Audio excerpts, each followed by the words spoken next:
I'm only going to agree to an earnout if I am highly confident that you're going to hit it.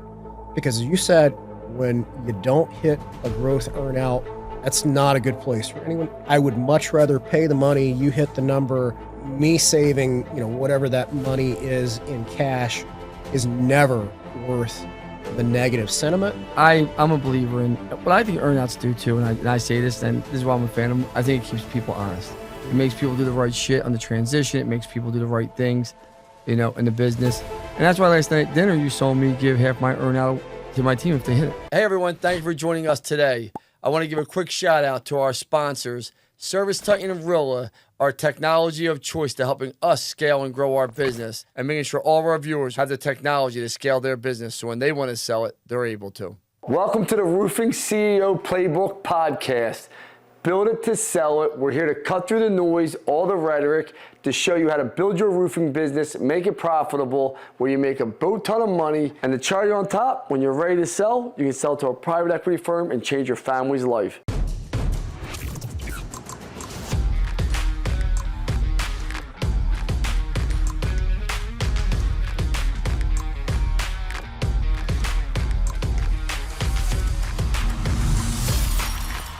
Hey, I'm sitting here with Greg, the president and CEO of Alloy Roofing, backed by Persian Capital. He flew in, spent the last 2 days here. We got some exciting news to tell everyone. But before we get into that, make sure you like and subscribe. Hit that like button, subscribe to this channel for more roofing info. Greg, welcome. I appreciate you being up here. Hey, thanks for having me. Man, that's a pretty cool color you're wearing. Why is Alloy Roofing wearing that? So I'm excited to be here as we're partnering with Munns. So Munns is now part of the Alloy platform, and I love sporting the colors.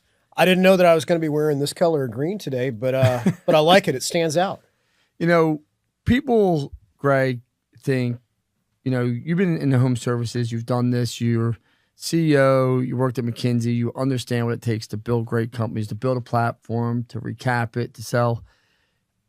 Private equity is going into the roofing industry heavily right now. This is now my second company I've now sold to a private equity firm. I feel like I didn't sell Munns to you. Even yesterday you heard me say it's more of a partnership. I roll a lot of my money up into it. I believe, I told you why I picked you. I had faith in you. Had nothing to do with really even Alloy. It was more of a you decision of, hey, this guy's fucking done this before. He understands it. He knows it. And we're going to go do it together. Can you talk to people about why it's not about the exact turn you get? Because I had other LOIs that actually higher turns. Can you talk about why it's so important? It doesn't matter if you get a higher turn if you just have a bunch of fucking headaches along the way. Yeah, so you said the right word, is partnership. And there's a lot of things you can look at that are in an Excel spreadsheet in terms of gross margin or EBITDA percent or organic sales growth. And if you're going through any acquisition or sales process, of course, those are important. There's a lot of other things that I'd say long-term are probably even more important. Intangibles, and they become tangible really quick. So strength of team is exceptionally important. We're in and out of people's homes, on people's roofs all day, every day. We're calling them. The biggest strength we have from a company perspective is the team. So that was one of the things I was really excited about Munns in particular and what you've built more broadly is the strength of the team. The more people I met, the more I was just completely impressed. But it goes both ways as well. So the team aspect on, let's say the Alloy side, also incredibly important that they understand their role is to support the hell out of the local companies, that no money is ever made in a headquarters. That's why I don't like the term, we don't use the term headquarters. It is support center. There's no home office, no headquarters, anything like that. It is support center because the role of those folks at the center is to wildly support the folks that are working at the local level, that are making the sales calls, and they're putting on the roof. So, again, numbers are part of it. Numbers are always going to be the foundation when you think about evaluation or turn or otherwise, but it's those intangibles in terms of strength of team, strength of partnership, trust, and then the ability to build great processes in the background that really accelerate and make that bigger difference when you start thinking 4, 5, 6 years down the road. You just said, so before we jump into this, because I want to have an in-depth conversation about what the process looks like, because I think a lot of people don't know what the process looks like, don't understand it truly. You've done it now. You probably had 100 acquisitions under your belt plus right now in your career. Mm-hmm. Tell people what your career was before becoming the CEO of Alloy and the platform you built there, recapped it, sold it, and then you went on your own. Yes, I'll go way back. I mean, my dad was a commercial roofer, so I've kind of come full circle in some ways. But Tell people what you grew up in, because I think this is fascinating for every young kid watching out there. More for kids. If you don't mind me, don't mind me going there, Greg? No. So I grew up in a trailer park. I was the son of a single mom. My dad was in jail by the time I was one. We're very blessed that, despite, being in a tough situation, she remarried to a guy that was fantastic, that stepped in, and he was dad. He didn't have to be. And, there's no way I ever said thank you enough to him before he passed away. And that was probably one of my biggest regrets in life, that I didn't do that more. But, that really caused me to start working at a very young age, because I didn't want to wear Goodwill clothes. That was, it's embarrassing for a kid growing up in school to be wearing Goodwill clothes. So I started working with him, working in my uncle's pallet shop way before OSHA was okay with it. And I didn't learn until later in life just how many OSHA violations I was a part of. But, from there, I went on and started lifeguarding as well, and rose through the ranks. I learned that I had a good knack for both team leadership as well as solving customer problems. So rose through the ranks. And by the time I was in college, I was leading about a 300-person, 350-person pool management company. Enjoyed the heck out of it, enjoyed the team leadership, enjoyed, working with the teams over and over, solving customer problems. And that was when I really learned that, I wanted to be in business longer term. So from there, I was a consultant for a while, because I thought, all right, being part of one business is fun, but I need to learn a lot. Even leading, a small company, a few $1 million, I learned that there's so much I don't know. And the older I get in life, I'm amazed of how I got as far as I did, not knowing as much as I did. But so I said, I want to learn from a bunch of different companies. So I was consultant at a place called Accenture for a while, and then went back to grad school, and then was consultant at McKinsey for about 5 years after that, working on all sorts of strategy and acquisition. And you really enjoyed operational problems of. Tell people what McKinsey is, 'cause I don't think most people really know what that is. Probably one of the biggest top 2-3 consultant companies. Yeah, in the so country. McKinsey's a leading global consultancy. So unfortunately, they've been in the headlines a little bit too much the last couple of years. But it's the statistic, at least when I was there, was they had 3 times more CEOs of publicly traded companies than Harvard, any other consulting firm. So, if you're in grad school or otherwise, and you're looking for the consulting firm, that's McKinsey was where you wanted to go. Did So it work you like a dog, like they say? They did. So that was, it didn't bother me though. I mean, I've always had that work ethic of whatever it takes. So it was 80, 90, 100-hour weeks, but that was before we had kids as well. Yeah. That was actually part of why I left. Was the second kid was on the way, and that was not a sustainable lifestyle, just being gone 4 or 5 days a week at clients' beck and call. So I had the chance to join a friend of mine who was a client, also a McKinsey alum, a guy named Doug Black, join what was then John Deere Landscape, private equity company, landscape distribution. So I joined him to build out the support teams, and wound up taking the West Division as president of the West Division. But we partnered with 82 companies during the time I was there, ranging from $5 to $10 million all the way up to over 100. And we grew the company from about 500 million to over 4.1 billion by the time I left.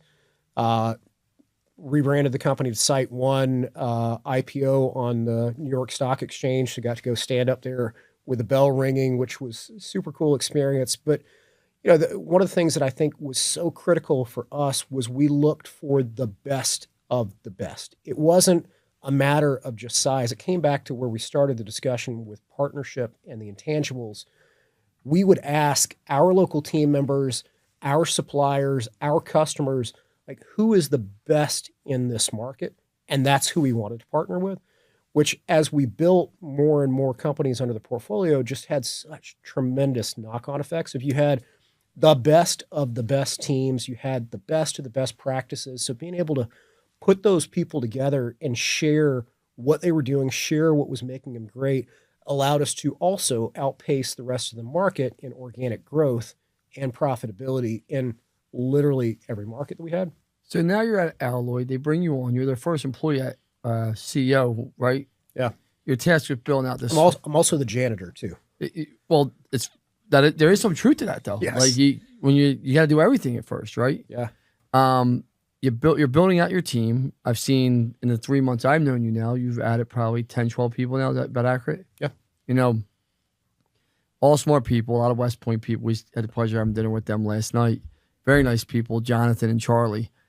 People think selling a company and partnering with a company is easy. Can you talk about just even like the due diligence we went through? Yeah. Like, did you think it was going to close? Because I was at the point where this shit is crazy. It's just gotten so far out of control. And I've sold 4 companies prior. Mm-hmm. Can you talk about the due diligence? And people think it's easy, and people just, oh, here's my P&L, and we're good to go, right? Can you talk about that? Because that's what people think it is. I just hand you a P&L, and, oh, yeah, Lance did it again, or he did it again. Can you talk about that process and what it looks like? Yeah, well, if it was just Greg Weller's money, and I was just buying based on Lance Bachmann's trust, it probably would be easy. When you start involving other people's money, being investors or banks, and we have no loans, or we have no debt, but a lot of the time there's debt involved too. It can't just be on trust anymore. You're answering to a lot of other, and in our case, it's a lot of pension funds, teachers' pension funds. Like, we can't have a miss. We can't go to them and say, we lost your $20 million.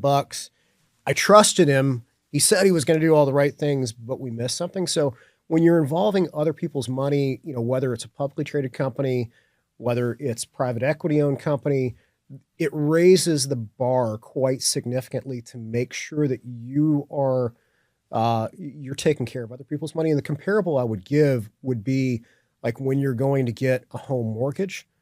It is a process. They want to know, the past 5 houses you've been in. They want to know what happened to them. They want to see, your pay history. Heaven forbid you change jobs in the last 6 months. Your interest rate may go up. So that's the comparable that I wowould give. And, when you're buying a house, maybe it's a few $100,000.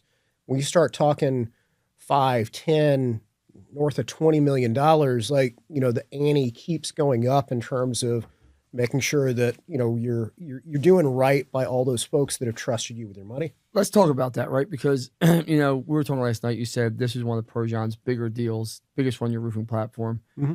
And you said that's why there was so much scrutiny on there. Because I was like, man, I said to you last night, Greg, I said, man, most people, I've sold 4 before this, but most people could never. It was taxing. You saw me towards the end. I looked like shit. I felt like shit. I put weight on, right? Like, it was taxing. And you told me why. And people don't understand, like you just said, the bigger it gets, those numbers, the more serious it gets. And, they're looking at, just so everyone understands, your partners, backgrounds. Mm-hmm. I mean, everyone knows I got in trouble when I was younger. I never denied that. You could watch any podcast, right? But they're looking at, let's be honest, like liens came up. We didn't know. Like, what the fuck is these liens from other people? Like, people don't understand how you guys look under every little thing, every situation. You guys hear rumor mills and you start investigating them. People don't realize how intense it becomes. And really, you want to make sure that you're with that type of platform, because this way, and this is what I said to the people that we were selling to, the people that my partners, they were like, Lance, it's crazy. I said, the only thing that makes me feel good about this process is if someone is getting bought that's bigger than us, they're going to go through the same process, if not more, and that's protecting our roll-up money. Yeah. And can you talk about that? Like, you have, because now I'm invested into the platform. My partners are, like, it's a lot of money. It's millions of dollars. Oh, 100%. And that's where a lot of it comes with scars along the way as well. All the things that we dig into, whether it's someone's personal background, whether it's liens, whether it's business license, the reason we dig into those specifically is because I or the private equity firm has been burned. So like at Site One, while I was there, we did 82 deals. There were a few where we had misses. And in hindsight, we shouldn't have had those misses, whether it was on somebody's background and it came back to haunt us, or whether it was a business license issue. And like some of those don't they seem like remote issues, but when they come up, they can be very, very big. So like a business license issue, especially in the space we're in, if you for some reason lost your business license, whether it be at a state level or your ability to get permitting in a municipality, that can literally stop the business. What fascinated me is what people don't realize is this is when we had multiple LOIs, and what transpired was full transparency was we actually had higher ones, but Greg came in and said, I want to meet with you, Lance. And you flew up. Mhm. And this is what people don't realize, relationships and how you talk to people matter. Because we sat in that little bubble for about 3-4 hours. Mm-hmm. And we really didn't talk about months. We talked about roofing, life, what we want to do, what my goals were, what your goals were. Mm-hmm. Munz was kind of almost, I don't want to say it was secondary, but I felt like if we were going through this and you were going to buy it, you'd find out about Munz first. But it was really about Lance and Greg. Can we sit at the table together and fucking do this the right way? 100%. Can you talk about that? Like, you got to be able to like the person that you're sitting at the table with, because people think, oh man, if I get 10X, it's better than the 9X, but you hate the guy sitting at the table. Can you talk about that? Because it's going to be a nightmare, in my opinion. Likability is part of it. You know, there's the airplane test. Would you want to sit next to this person for a flight? Likability is part of it, but trust is part of it as well. I'd say equally as much as likability, because I can get past some level of, I don't like being around you. I cannot get past not being able to trust someone. So as much due diligence as we can do, we're still putting a whole lot of trust in each other. And you're not going to figure that out by talking about the business. You're not going to figure that out by talking on the phone a few times. You're going to have a hard time figuring that out even by video. Like learning who someone really is, learning what makes them tick, learning what makes, what's important to them, where their family falls into this, how aware, they are personally of what they're good at, what they're not good at. All those are really important to me. And that's where I'm a little bit old school. Like I want to meet people in person. I can't imagine, wanting to make an offer to someone that I hadn't sat at. And you probably know at this point, I like breaking bread somewhere. So I want to go have dinner somewhere, maybe even have a glass of wine if somebody else, drinks. If not, perfectly fine as well. But I want to get to know who the person is. Do I like them? And can I trust them to continue to drive this business forward? This was one of the key things when we went through the process that really, obviously, one of my good friends is in the platform, and I was going to go with him, and I feel bad because he's still a great friend of mine, Tim, but yeah. I chose you. But what was funny was, I called you on a Thursday. I said, Greg, I like you. I don't know if you remember this. I said, I really, really like you. I said, I believe in you. I said, but I want you to meet Jolynn and Bill. Mm-hmm. They're important to me. I said, I just want you to spend an hour with them. He's like, I'll fly up tomorrow. Do you remember that? I do. And you legit flew up, and you only spent probably 2 hours at my farm, and you left. But you spent the whole time just talking to Bill and Jolynn. And it wasn't even really about months. It was about them, what we see, the transition, how it would work. And to me, that was so okay, this guy gets it. This guy wants to win. He understands what it takes to win. He didn't say, let's go do it next week or the week after. It was, let's do it. Yep. Here's something for you. What do you think of Service Titan? Because I know you're an X&O guy, right? Mm-hmm. What do you think of Service Titan in the roofing industry compared to the other products you've seen out there? So one of the first things I did when we came on was an exhaustive search, because we knew that we needed to have the underpinning of a very good CRM. And I knew as we built the platform, it had to be one CRM. We couldn't be using this, that, here, and there. We needed to have, I compare it to reading the Bible. If you're a religious person, you can't have one person reading King James, another reading NIV. It's not going to work. So we decided before we even closed the first company that we needed one standardized CRM. I borrowed a chief information officer from another company that had been down the CRM path. He and I and a handful of other people did an exhaustive search because, we wanted something that would be excellent in the space, but would also limit the number of in add-on software that we had to have because we knew, we wanted the full kit from voice over IP, incoming calls. We wanted the ability to track our marketing spend, production app for the crews. We knew everything we wanted, and having been in the game long enough, I know how miserable it can be if you have a bunch of different softwares bolted together. So we did exhaustive search, hours and hours and hours of demos of all, and it came very, very clear to us that Service Titan was the right partner with us. So we actually just inked it last Friday. So excited to be headed down that path with that team. Yeah, it covered almost every point of what a CRM needs, and I call it almost like a / quasi CRM marketing arm. Yep. And I don't think people understand. I truly believe this, and I told you this before. I don't believe Munns could have scaled as fast. Yeah. I mean, other companies without Service Titan. I make no mistake about it. And in the roofing space, now they get the hover integration. Here, let's talk about this because you've been around and we've been around. How do you feel about the manufacturers so far? What do you see? Is it a little different than where you came from? Is it the same? Is it kind of a little wild how they're just like, Yeah, it's actually very similar to irrigation in landscape distribution, where you have, and it was actually even more consolidated in landscaping, where you had 3 manufacturers had about 95% of the share.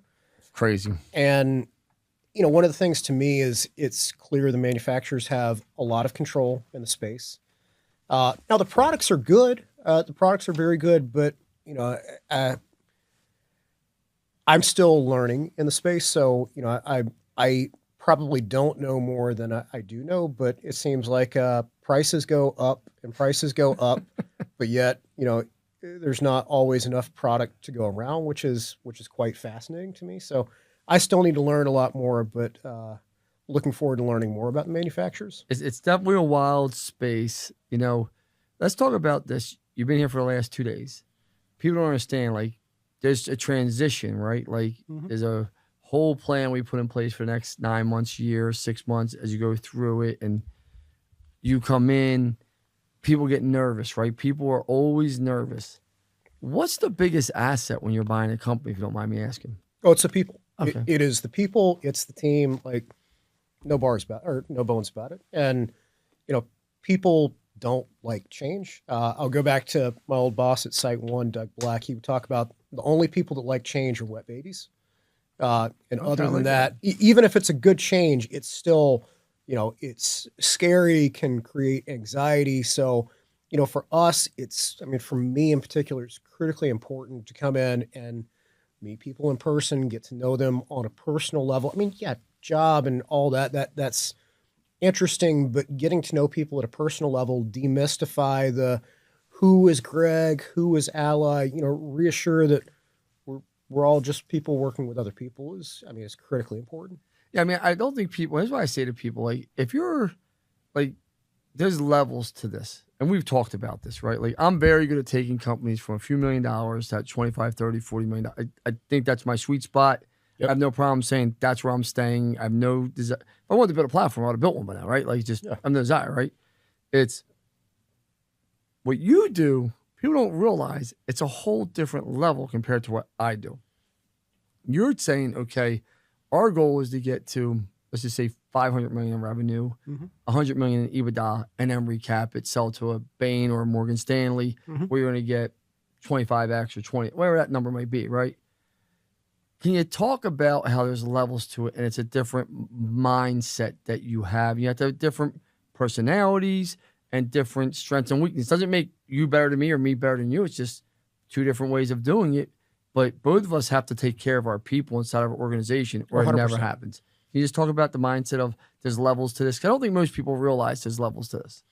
Yeah, so 100%. It's still all about the people. The team is, whether it's a $5 million company or a $5 billion company, in a services business like this, your team is still your most important asset. But yeah, if you're going to be a $400, $500, $600, $700 million company, there's things that you have to do differently as well. Like you can't be on QuickBooks, as an example. You have to function like a publicly traded company.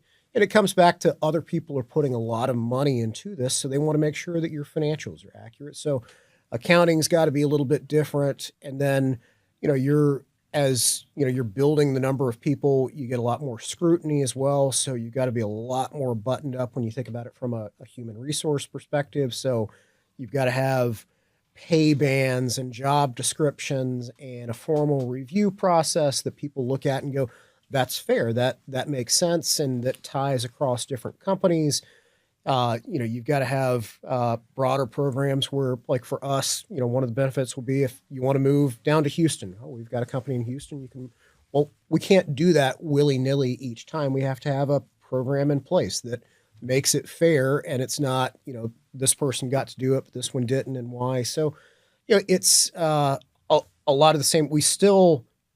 None of that matters though if we're not still doing a phenomenal job taking care of the customer and growing the business. So there's a lot of other layers that we have to think about in terms of, being a bigger company with thousands of people and, different locations and all else. But at the end of the day, it still comes back to the basics of we have to we have to provide a great value to the customer.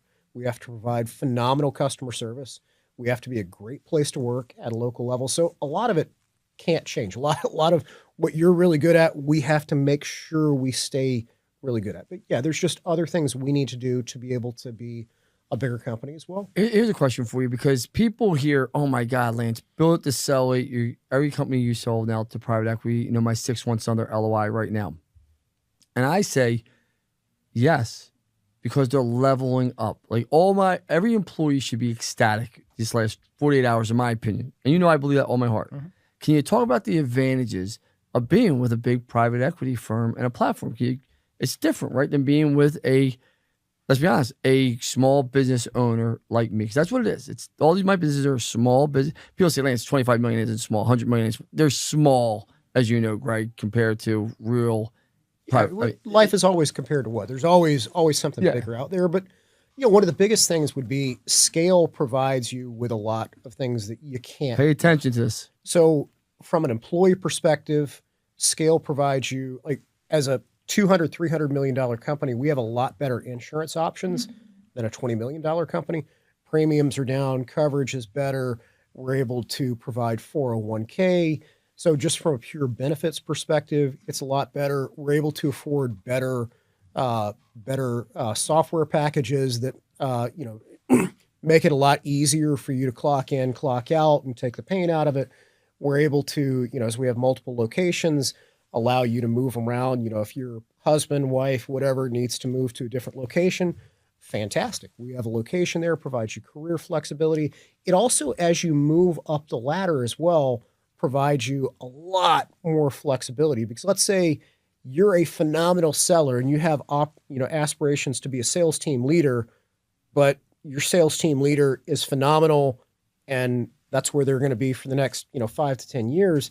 That's a tough spot if it's just one company. But if we have 20 locations, every year we're going to need 2 or 3 or 4 sales team leaders. Now, you may have to move to a different geography to do that, or maybe it's just across town. Who knows? But like the ability to, and I think of like climbing the ladder as not a ladder, but more of a rock face. The wider the wall is on the rock face, if you're climbing a rock wall, the more flexibility you have to go around and grow. So a lot of benefits there. And then, as we expand or, as we grow and scale as well, there's a lot more we can do in terms of investing in technology, that scale provides us. And then, of course, there's procurement advantages. And I'm not talking about just squeezing distributors or manufacturers, but as we think about, various equipment that we buy or trucks or maintenance, like they're just the more spending power you have, the more important you become to someone else. So all those things allow us, benefit. I'd say the most benefit is to the associate that has better benefit options, training's another big one as well. Like what we can do to invest in leadership training. As we grow, we'll develop leadership classes and we'll bring all the sales team leaders together. We'll bring all the production managers together. Have really role specific training. So a lot of benefit there in terms of people development. So it's not any one thing. It's a combination of a bunch of things that having that scale allows you to do. So I'm going to play a quick trivia game that people think, I call it the private equity Mythbusters. Okay. Yes, yeah or no? You're going to terminate everyone. No. You're going to fire people that make good money. No. You're going to cut everyone's pay immediately. No. What's another one? Oh, you're going to reduce everyone's health benefits as fast as possible. No. I want to do the opposite on that, but you want to replace leaders as fast as possible. No. Why do you think these myths are out there? So I think there's two big reasons. One is, unfortunately, there are some bad actors out there.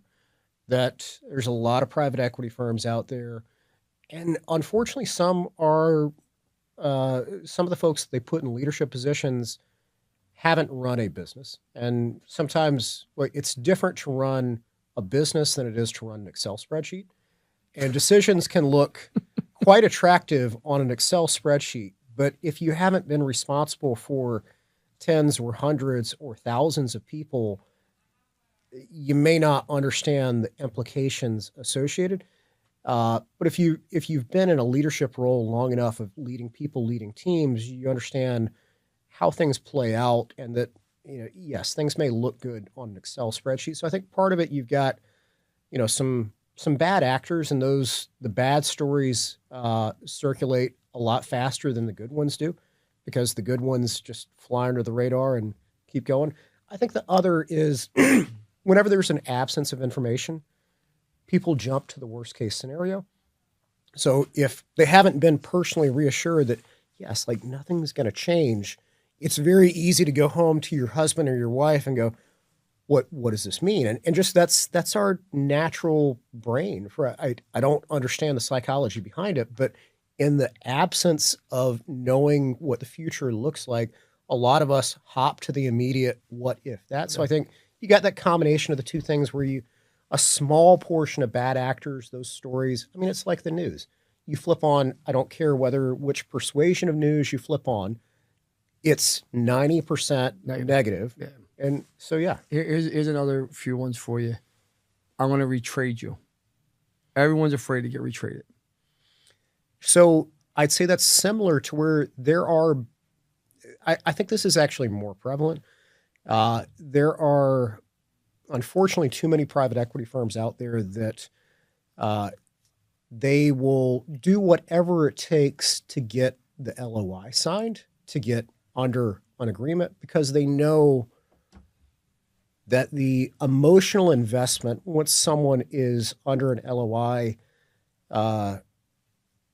they want to do the deal. They, in a lot of cases, their wife or their family or their husband may have already mentally spent some of the money. So, the ability to go in and retrade, unfortunately, is taken advantage of, I think.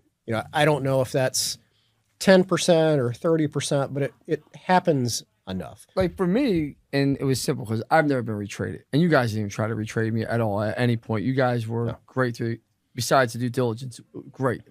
But I understand why your due diligence is the way it is, but great, right? Never a change in that. But it's simple for me. I don't understand this. Get them access to your QuickBooks. Yeah. You see how I operate, right? I probably had my LOI from you guys for probably, 3 weeks to a month before I signed? Mm-hmm. Right? Here's my QuickBooks. Here's all my data. Here's, the numbers are the numbers.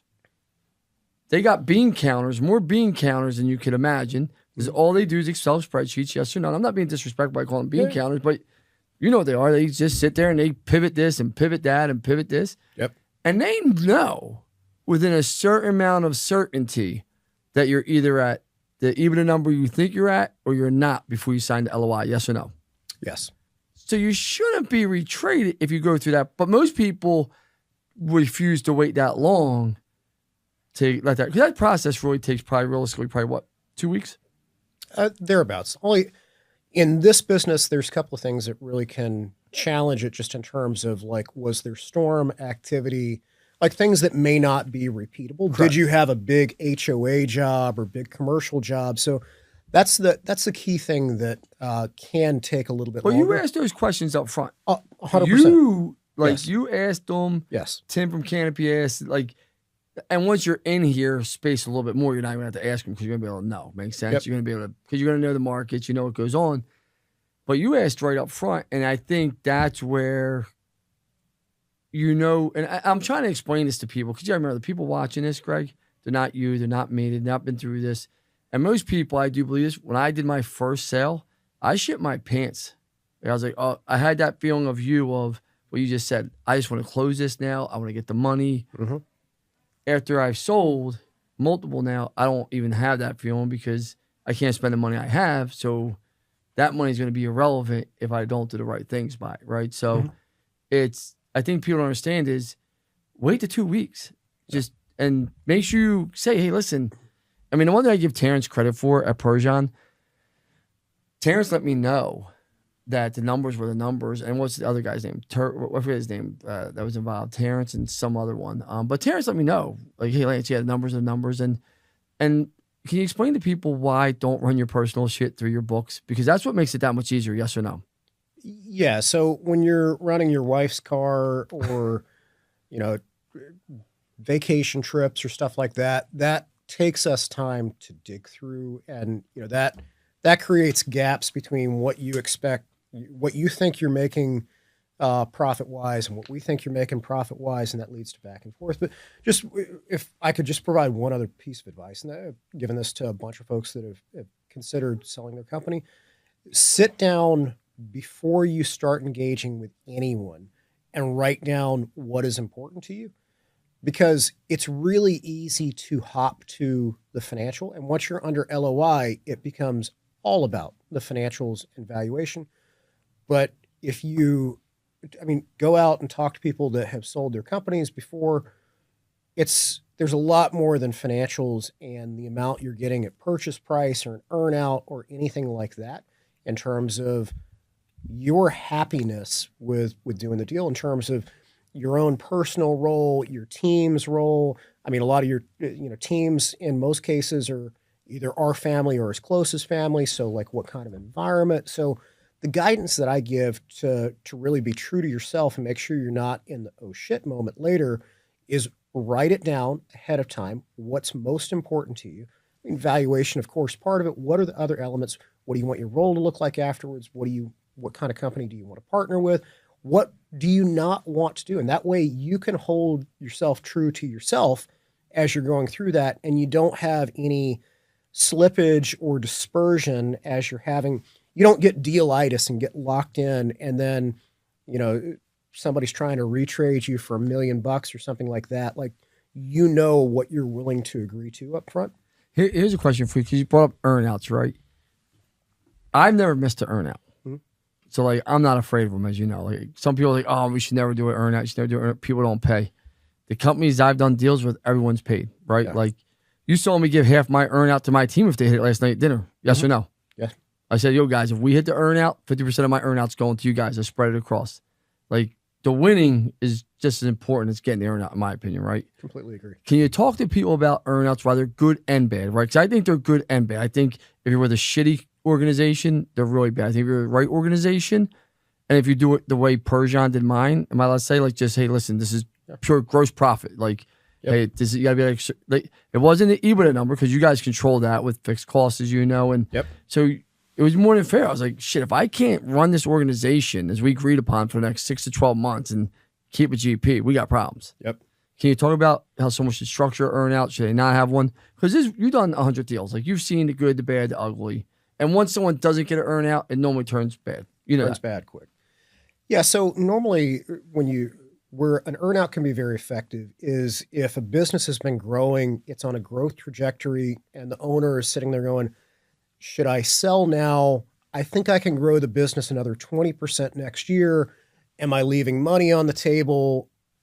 But actually, would it be better for me to partner and grow with someone else? So an earnout is a way for us to de-risk it from a buy perspective, to go, okay, I can't pay you for growth that you don't have yet, but I'm willing to ride along in the journey. I'll provide you with all my resources, with digital marketing and sales excellence. So, I want to blow that number through the water, and allows you to still get the upside of having that.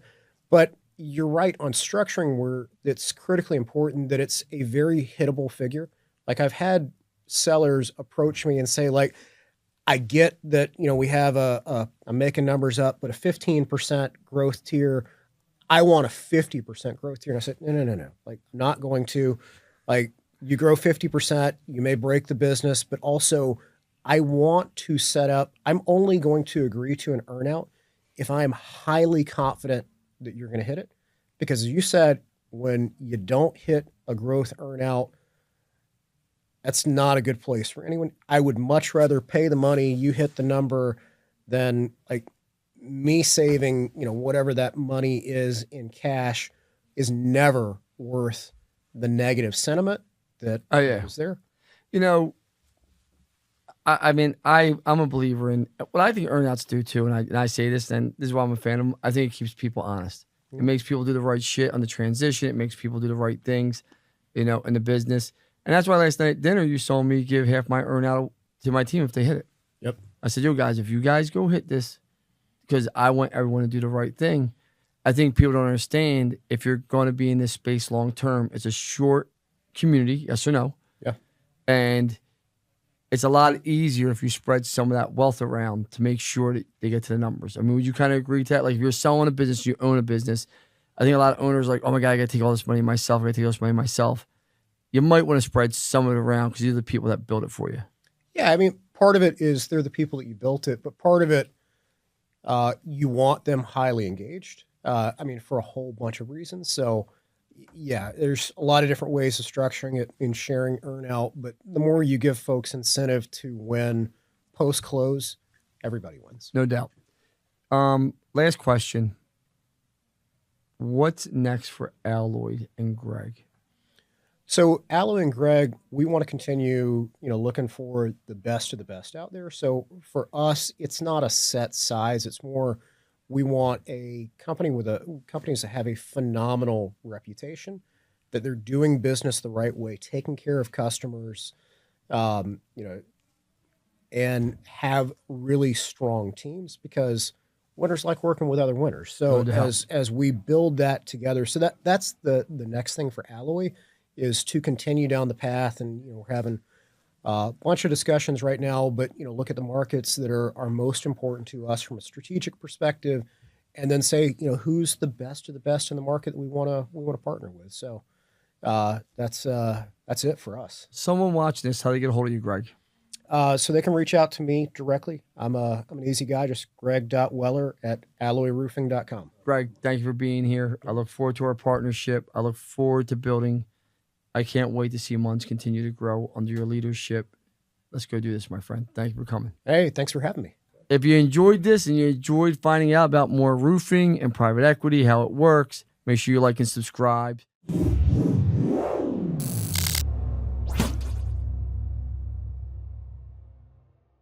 Hey, everyone. Thank you for joining us today.